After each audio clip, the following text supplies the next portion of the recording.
سلام، خوش اومدید به چنل ساموان تیم. چی میخواستم بهتون یاد بدم؟ روپایی.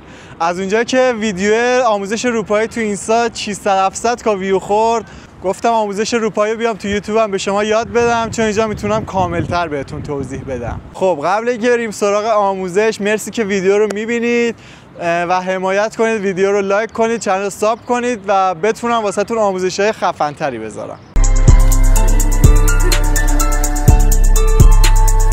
خب بریم سراغ مرحله اول. تو مرحله اول فقط میخوایم ضربه زدن به توپ رو یاد بگیریم.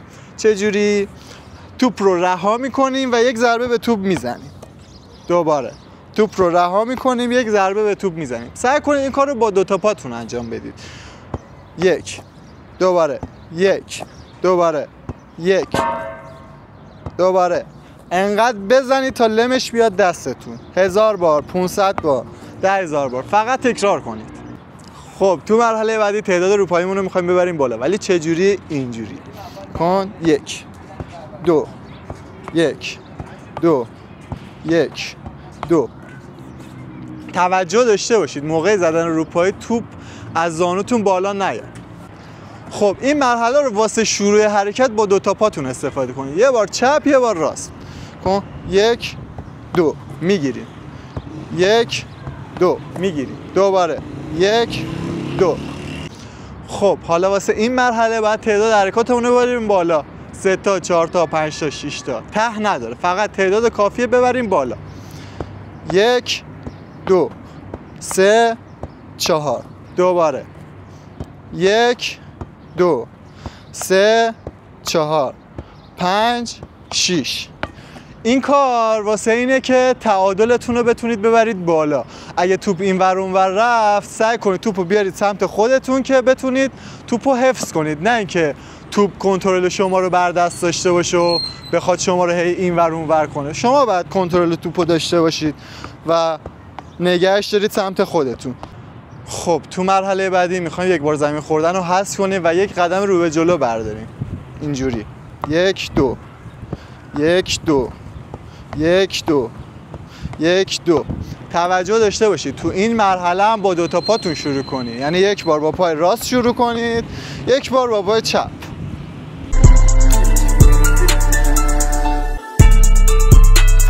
خب اینجای ویدیو خیلی مهمه، پس خوب توجه کن.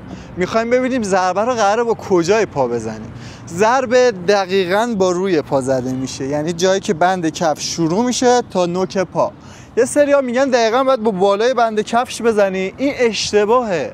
وقتی بخوای ضربه رو با اینجا بزنی، توپ مسیر خودش رو منحرف میکنه. پس چی؟ ضربه رو دقیقاً از شروع بند کفش تا نوک پا میزنیم که بتونیم یه کاری کنیم که توپ بیاد سمت ما، نره جلو. خب یه نکته خیلی مهم که راجبش صحبت کردم ولی باید بیشتر بهش توجه کنید، این که روپاییتون باید تا زیر زانو باشه. اوایل تمرین که روپاییتون یه دونه دوتاه، ایرادی نداره توپ بالا بیاد و بتونید راحت تر توپو بگیرید. ولی وقتی تعداد روپاییتون 5-6 تا رو رد کرد، روپاییتون رو باید زیر زانو بزنید که هم خوشگل باشه هم تماشایی و راحت تر واسهتون. میبینید ضربه به راحتی زده میشه. خب آموزش روپایی رو بهتون یاد دادم. روپایی رو خیلی تمرین کنید.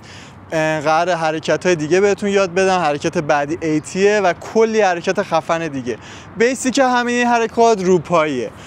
چنل رو ساب کنید، لایک کنید و دکمه زنگوله رو هم بزنید. خیلی ممنونم که تا اینجای ویدیو منو تماشا کردید. دوستتون دارم. خدا نگهدار.